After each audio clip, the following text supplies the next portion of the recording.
Sorry ass DJ.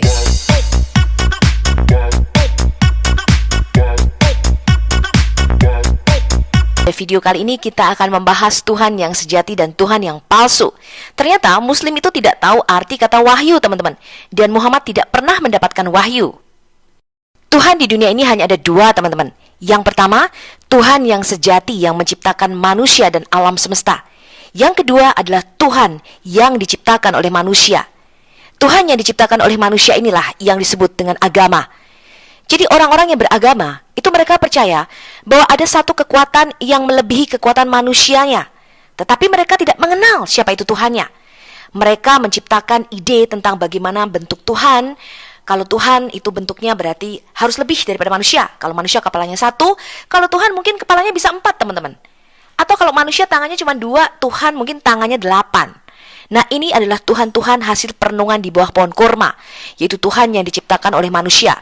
Dan mereka memberi nama Tuhannya masing-masing. Inilah yang disebut dengan berhala-berhala yang disembah oleh bangsa-bangsa lain yang tidak mengenal Allah.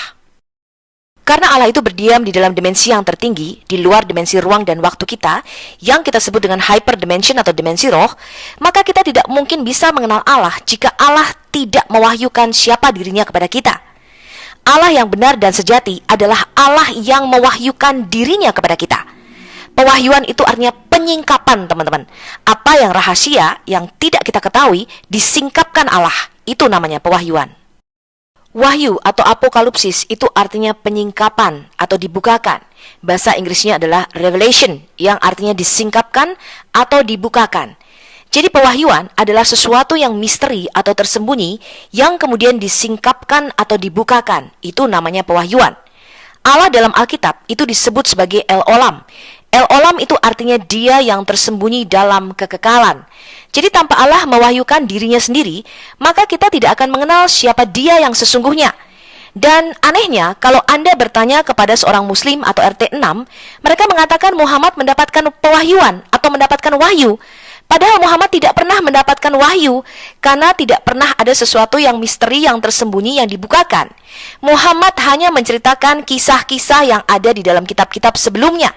Maka itu di dalam Quran kita banyak menemukan kalimat dan ingatlah. Jadi kisah-kisah itu sudah ada, teman-teman, sebelumnya. Ya, sudah ada dongengan-dongengan di masa lalu dan sudah ada di dalam kitab-kitab sebelumnya yang kemudian Muhammad hanya menceritakan kembali. Jadi ini bukanlah pewahyuan. Karena itu anak-anak Tuhan atau orang Kristen tidak boleh seperti RT 6 dan Muslim, teman-teman. Mereka adalah Bani Umayyah, yaitu umat-umat yang buta huruf. Umat-umat yang tidak mengenal kitab-kitab sebelumnya.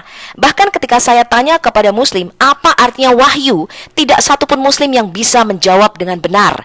Karena itu, teman-teman, kita tidak boleh seperti RT 6 yang hanya bisa menghafal seperti Beo, tapi tidak mengerti artinya. Dan mereka mempercayai sesuatu yang sebenarnya mereka sendiri tidak tahu. Kita harus terus belajar, teman-teman, supaya kita menjadi anak-anak Tuhan yang cerdas dan bisa memberikan pertanggungjawaban terhadap iman kita. 2 Timotius 2 ayat 15 mengatakan begini, "Study to show thyself approved unto God, a workman that needed not to be ashamed, rightly dividing the word of truth." Belajarlah untuk menunjukkan dirimu layak di hadapan Tuhan, seorang pekerja yang tidak perlu malu sehingga dapat membedakan firman Tuhan dengan benar. Bahkan kita lihat dalam Quran surah Al-Jumu'ah, Quran surah 62 ayat 5, dikatakan perumpamaan orang-orang yang dipikulkan kepadanya Taurat, kemudian mereka tiada memikulnya, adalah seperti keledai yang membawa kitab-kitab yang tebal. Jadi maukah kita disebut seperti keledai, teman-teman, yang membawa kitab yang tebal-tebal seperti Muslim tapi tidak tahu artinya? Lihat ini, teman-teman, Hosea 4 ayat 6. Umatku binasa karena tidak mengenal Allah. Kata da'at di sini artinya pengetahuan atau pengertian. Karena engkaulah yang menolak pengenalan itu. Jadi kalau kita menolak untuk belajar, menolak akan pengertian, akan pengetahuan, dan akan hikmat, maka kita tidak bisa mengenal siapa Allah yang sejati. Banyak orang Kristen yang masih merasa bahwa Tuhan yang dia sembah itu sama dengan Tuhan yang disembah oleh RT 6. Hal ini sangatlah keliru, karena kita tidak menyembah Allah Subhanahu wa Ta'ala yang merupakan Tuhan negeri Mekah, pemilik batu hitam Ka'bah. Saya ingatkan sekali lagi, teman-teman, bahwa Allah Israel yang kita sembah itu bukan Tuhan negeri Mekah, pemilik batu hitam Ka'bah. Muhammad menunjuk kepada batu hitam Hajar Aswad dengan tongkatnya dan berkata, Allahu Akbar. Ini bukanlah Tuhan kita. Allah Israel tidak pernah pindah rumah ke Mekah, teman-teman. Allah Israel, Allah Abraham, Allah Ishak, dan Allah Yakub mengatakan, selama-lamanya namaku akan ada di Yerusalem. Jadi yang harus kita lakukan adalah mengambil kembali bangsa-bangsa yang sudah diserakkan oleh Adam kepada penguasa kerajaan angkasa untuk dicangkokkan dan dimasukkan kembali ke dalam otoritas kerajaan surga. Dan bagaimana dengan RT 6, teman-teman? Saudara-saudara muslim kita ini. Roma 10 ayat 1-3 mengatakan demikian. Saudara-saudara, keinginan hatiku dan doaku kepada Tuhan ialah supaya mereka diselamatkan. Sebab aku dapat memberi kesaksian tentang mereka, bahwa mereka sungguh-sungguh giat untuk Allah, tetapi tanpa pengertian yang benar. Sebab oleh karena mereka tidak mengenal kebenaran Allah, dan oleh karena mereka berusaha mendirikan kebenaran mereka sendiri, maka mereka tidak takluk kepada kebenaran Allah. Jadi Allah di dalam Alkitab, Allah yang sejati yang menciptakan kita manusia adalah Allah yang mewahyukan atau menyatakan dirinya. Sedangkan Tuhan negeri Mekah pemilik Ka'bah tidak pernah dilihat oleh siapapun, teman-teman. Bahkan nabinya sendiri tidak pernah bertemu dengan Allah dan tidak pernah melihat Allah. Dan Allah Subhanahu wa Ta'ala tidak pernah menyatakan dirinya di Ka'bah di rumahnya. Ini berbeda dengan Tuhan kita, teman-teman.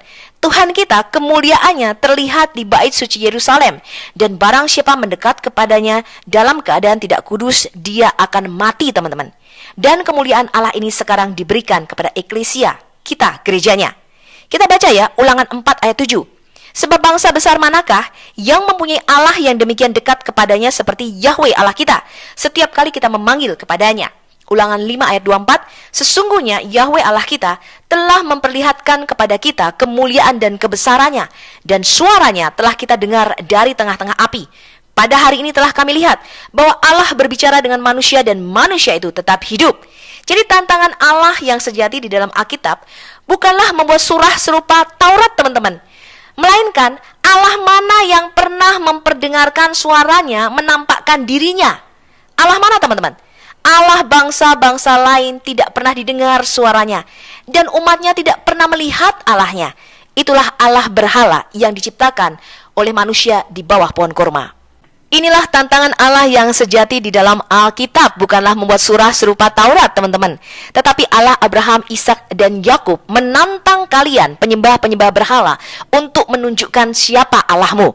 Dikatakan demikian di dalam Ulangan 4 ayat 32 sampai dengan 40. Sebab cobalah tanyakan dari ujung langit ke ujung langit tentang zaman dahulu yang ada sebelum engkau, sejak waktu Allah menciptakan manusia di atas bumi. Apakah ada pernah terjadi sesuatu hal yang demikian besar? Atau apakah ada pernah terdengar sesuatu seperti itu? Pernahkah suatu bangsa mendengar suara Allahnya yang berbicara dari tengah-tengah api, seperti yang kau dengar dan tetap hidup? Atau pernahkah suatu Allah mencoba datang untuk mengambil baginya suatu bangsa dari tengah-tengah bangsa yang lain dengan cobaan-cobaan, tanda-tanda, serta mujizat-mujizat dan peperangan, dengan tangan yang kuat dan lengan yang teracung, dan dengan kedahsyatan-kedahsyatan yang besar, seperti yang dilakukan Tuhan Allahmu bagimu di Mesir, di depan matamu. Engkau diberinya melihat untuk mengetahui bahwa Tuhanlah Allah dan tidak ada yang lain kecuali Dia. Dari langit Ia membiarkan engkau mendengar suaranya untuk mengajari engkau. Di bumi Ia membiarkan engkau melihat apinya yang besar, dan segala perkataannya kau dengar dari tengah-tengah api. Karena Dia mengasihi nenek moyangmu dan memilih keturunan mereka, maka Dia sendiri telah membawa engkau keluar dari Mesir dengan kekuatannya yang besar, untuk menghalau dari hadapanmu bangsa-bangsa yang lebih besar dan lebih kuat daripadamu, untuk membawa engkau masuk ke dalam negeri mereka, dan memberikannya kepadamu menjadi milik pusakamu, seperti yang terjadi sekarang ini. Sebab itu, ketahuilah pada hari ini dan camkanlah bahwa Tuhanlah Allah yang ada di langit di atas dan di bumi di bawah, dan tidak ada yang lain. Berpeganglah pada ketetapan dan perintahnya yang kusampaikan kepadamu pada hari ini, supaya baik keadaanmu dan keadaan anak-anakmu yang kemudian, dan supaya lanjut umurmu di tanah yang diberikan Yahweh Allahmu kepadamu untuk selamanya.